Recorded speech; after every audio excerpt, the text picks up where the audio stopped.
see how it goes. Sure. See how the audio is and all that good stuff. Let's give it a whirl. All right, so that's all the stuff that we're going to talk about. We're going to talk about why an RV. Mm-hmm.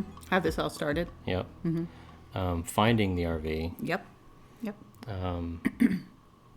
How did we know that this was the right one for us?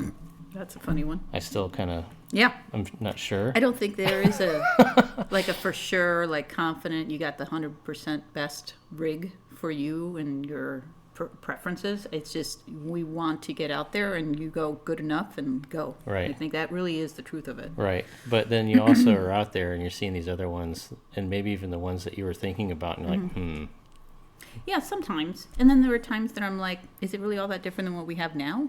Right. And, you want to make it as economical as possible because you would rather spend some of the money also on your traveling, where you want to go and not, go obsessive about having some extra features that are really are they really right. that Is it important? necessary? Yeah, right. So figuring all that out because we went through the whole slide, no slide, trailer, motorhome. We went through everything. And I think there's pros and cons to every single one of them. Yeah. And there's nothing that's perfect at all.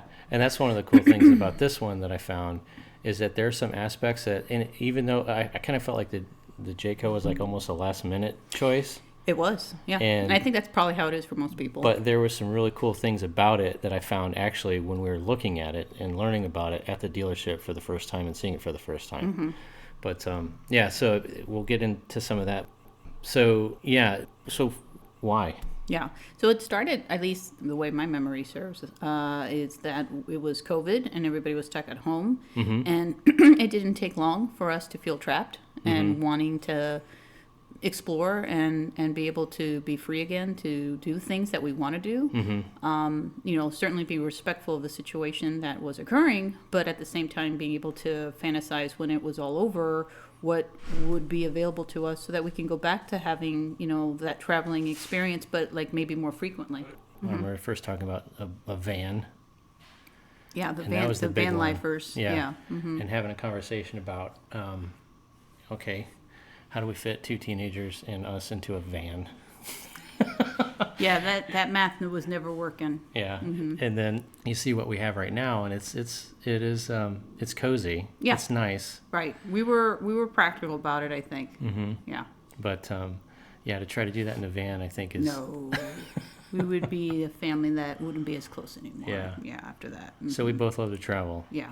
Yeah, love it. Any opportunity to sightsee, explore, see new places, revisit places we've been to, because you can never really get enough time normally. So that was really the driving force for this. Yeah. And we get flexibility. Yeah. Yeah. It's the freedom. It comes down to the freedom to be able to get out more, and also more probably my issue is just the enjoyment of not feeling like it's clean enough, meeting the comfort standards, the creature comforts that you can get with an RV versus a hotel. Because there are some nice hotels, most definitely, but then there are some that you go, how much did we just spend for this? Ew. Right. Yeah. Right. So it's nice to have that comfort and convenience because it's clean, it's set up in a way that works best for your family. Yep. So for me, started with the boat. Then we went to van. Yeah. Then we started talking about, we rented a C.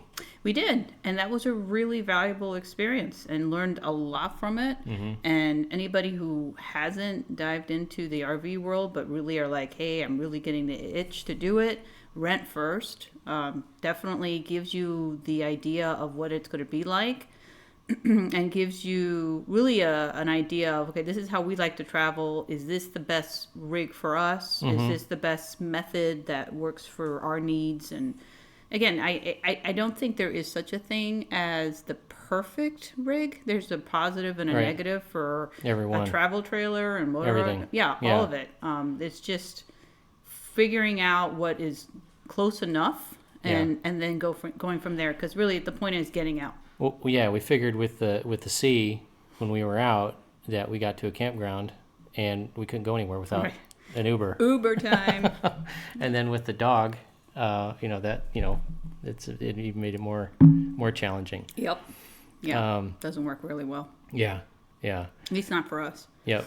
So then we talked about an A for a little bit, but that's just too much. Yeah, I think it's just a commitment with an A seems overwhelming. Just the size, and we have places we want to go to that will have narrow roads or low bridges, or it's just more things for me to think about and have my anxiety shoot through the roof. I thought an A was just a little overwhelming. Right, and to get a small one, you want as much flexibility as possible. There aren't a lot of small. I mean, they do make them 30 foot, but then again, you're also talking about your vehicle that you probably need to bring with you if you're going to do that. Flat toe or something. Yeah. So then that was too much, and then that brought us to a trailer. Yeah, travel trailer. Which actually I think some of it got sparked just because the idea of an Airstream and how much we like that look, and just kind of it's an easy fantasy to fall in love with is the Airstream. Yep. But it is. You see a travel trailer like an Airstream and you're like, hey, it opens up thinking about travel trailers in general. Yep. Yeah. The Airstream is they're cool. Yeah, they are. Yeah, they're so cool looking. There's no, when we landed on it, it's got a slide, which gives you more room. Yeah. I think essential for at least that's what I feel like. When we are in the an idea like an Airstream, we're for people who are not kids. Like our kids, we call them kids, but one's 18, the other one's 15. They're adult size. Well, Matt is still growing, so it's hard to not be able to kind of get as much space as we can so that we're not bumping into each other or waiting for one person to sit so that you can get through the other side. So those things can get frustrating, especially if you're like on a time crunch or whatever. So the slide out right now is essential. Will we need it when it's just you and me? Right. Maybe not. Right. But right now with four adult-sized people, it's the only way I think we can cope. So then that's where I think we landed with saying, okay, we're going to get something that's got flexibility with the space, so that we can come back to, okay, maybe we don't need that afterwards, and then we can start looking at the Airstream, something like that. Or something, something like that. Yeah. So another aspect or thing that we were thinking through was also the maintenance aspect of it. So when you are talking about a C, you got a whole nother motor, a whole other the gas, all of it. Yeah, the maintenance, insurance, even it's an insurance for a vehicle. Right. Pricey, especially now. Right. Ever insurance is nuts. Yep. So then. So then that was just another, hey, the trailer makes sense. Yeah, the travel trailer just made more economic sense.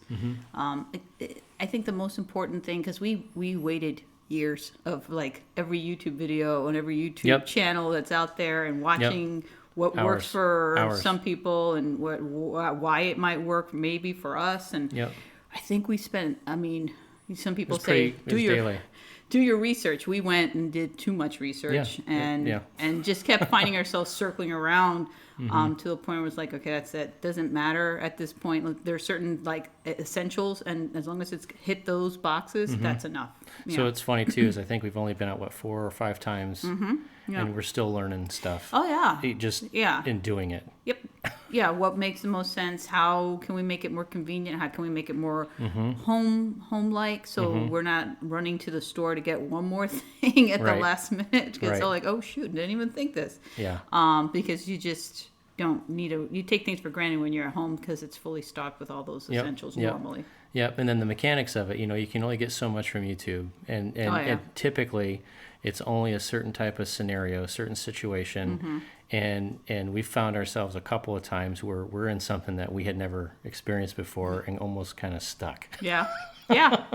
Well, what's cool about RVing already is that you can't be lazy. You gotta can't go on autopilot. You have to pay attention and think things through. Right. And a problem comes your way, and you're like, okay, how do we make sense of this? And then when you solve it, you're like, this is not only doable, but it kind of, you like the challenge of solving it. And that's I think part of the what I really, really enjoy about most of this is it is a completely different mindset, and things that, would typically frustrate, it's more of a, okay, here we go. Yeah. How do we figure this out? Yeah. How do we get through this one? How we solve the puzzle. Yeah. And then when you solve it, there's some satisfaction in it that we're like, okay, we got through that. Yeah.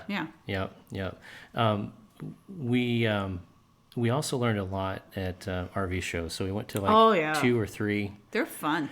Yeah, they are. They're fun. Just being able to like get in and sit and realize very quickly, like, okay, this couch is never going to work for us. Like, it's like, how is this not more comfortable? Why would they set this up like this? But, but then you find some that you're like, hey, this is kind of layout. And I think that was, for me, the best benefit of the RV shows is seeing the different layouts. Like, there's a lot of duplication of layouts, but there's just some that you go, okay, I think I could see us for making this work, and that's really the most important thing. Is like, okay, we can make this work. It's never going to be perfect. There isn't going to be such a thing. I promise that we can go and try every type of rig, and we're going to find the negatives just as many as the positives. So but just kind of getting a layout, and we very quickly realized what would work for us. And then it became narrowing down, okay, this is the layout, this is what needs to be there. Nothing fancy, just good enough that we're comfortable. Right, and that was the hard one to get over, because it was for a long time trying to find that perfect one. Yeah. And there was always something, always, every time. Man, that didn't hit the list, or right. it didn't make it. Right. And then you get to a point, it's like, okay, if we keep doing this, we're never going to narrow it. down to 0. Like, the vents on the floor of the rig. Right. Because we have a collie, it's Zelda, and we love her, and she's never going to go anywhere. And so she comes with us, with our travels. Yep. She's not going to stay home, obviously. So the vent floor thing was just like, how do you do that with all that hair? And I know there's workarounds. I've heard of the workarounds, but it just seemed like one more chore that I'm like, let's try to get one without. So like that stayed on our list. But other things started to go away from our list. Like some things like, is that really a problem? We can make that work. Right. Yeah. Yeah, it's funny because I thought about that too when we're talking about floor vents. Then I thought about it and learned, oh, well, hang on. You're only going to really use the floor vents in the wintertime for the heat. True, which we're in the South. So. And it's like, okay, we can keep them covered, and dogs typically try to keep their hair in the wintertime, so maybe maybe we can make it work. But it ended up being what, we got a rig that didn't have it, and part of me is like, at least we don't have to worry about that. So, but you find that it's constant, like, checks and balance of, like, okay, is this important enough? Is this not important enough? And finding one, like I said, that's just good enough that we're comfortable. Yeah. So what did we end up landing on? It's a 2023 Jayco Jayfeather 24BH. Yep. And it's been awesome. Yeah, it's great. It's nothing fancy about it. There's certainly not any of like the theater seats or any of that stuff. Right. But we have something I've always loved is those big, diner settings, where all 4 of us can sit, and it's a big table. And I love that. It's not just for, eating and playing cards and board games and stuff. So I always think that that's a cool spot to be in. Yeah. But we still have our own bedroom, and we can have, the kids on the other side. And, most of the time I think they're fairly comfortable in their setup.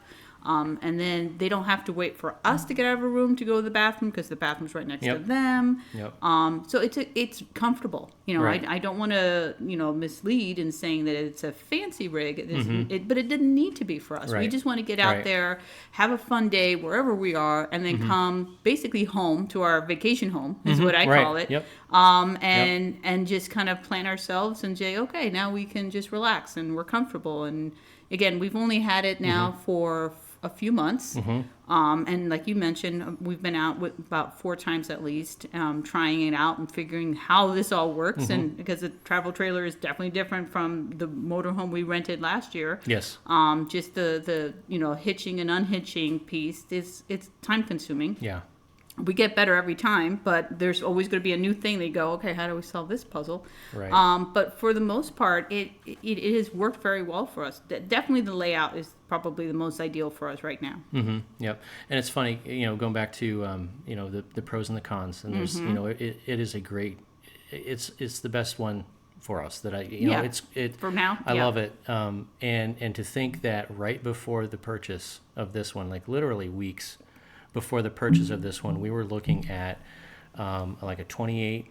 I think it was a little smaller than what we ended up buying. It was 28 feet. Yeah, 28. Yeah. Mm-hmm. And it had a Murphy bed at one end. Right. Yeah. And basically you couldn't with the slide in, you couldn't use the Murphy bed. Yeah. And we were thinking, okay, this is perfect. Yeah. And now after we've got the one that we've got, I look back at that and I was like, no way. Yeah.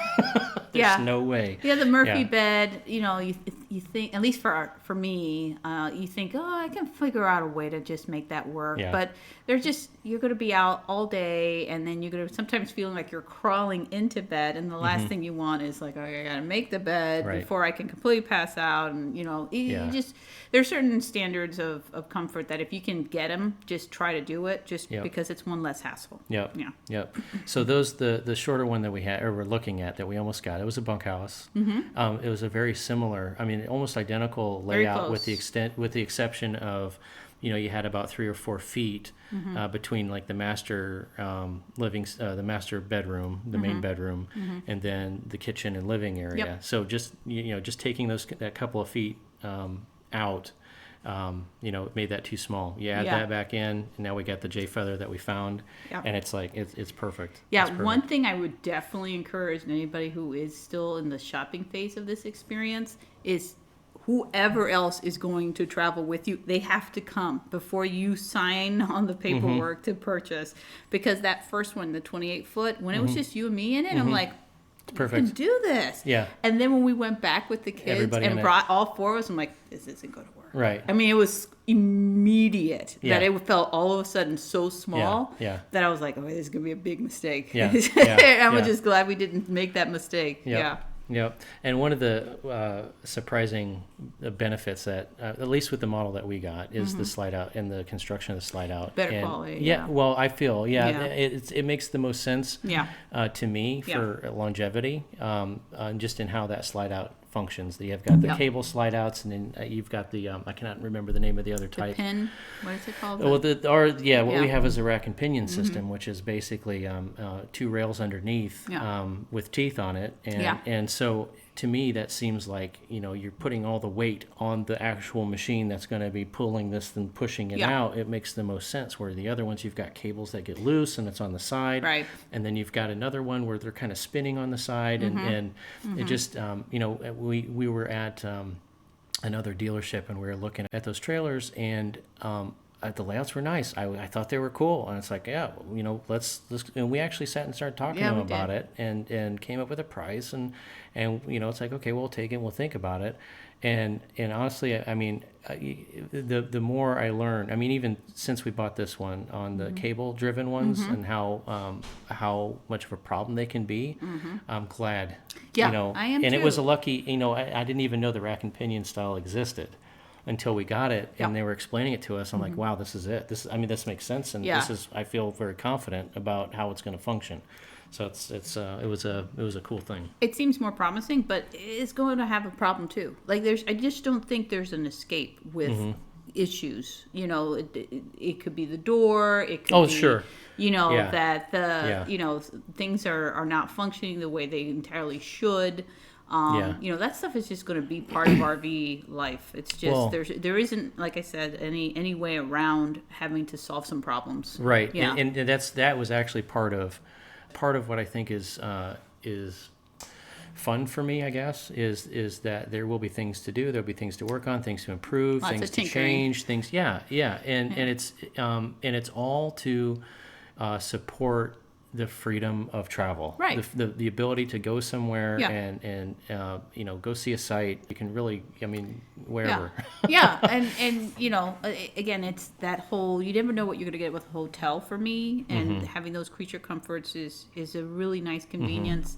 Hotels, they're pricey. You can certainly pick a less expensive one, but even in the scenario where you got one that's more on the economical sense, are you compromising some comforts that are, like, if you really want to travel on a regular basis, it might prevent you from wanting to continue just because of the compromise you have to make with some of these hotels.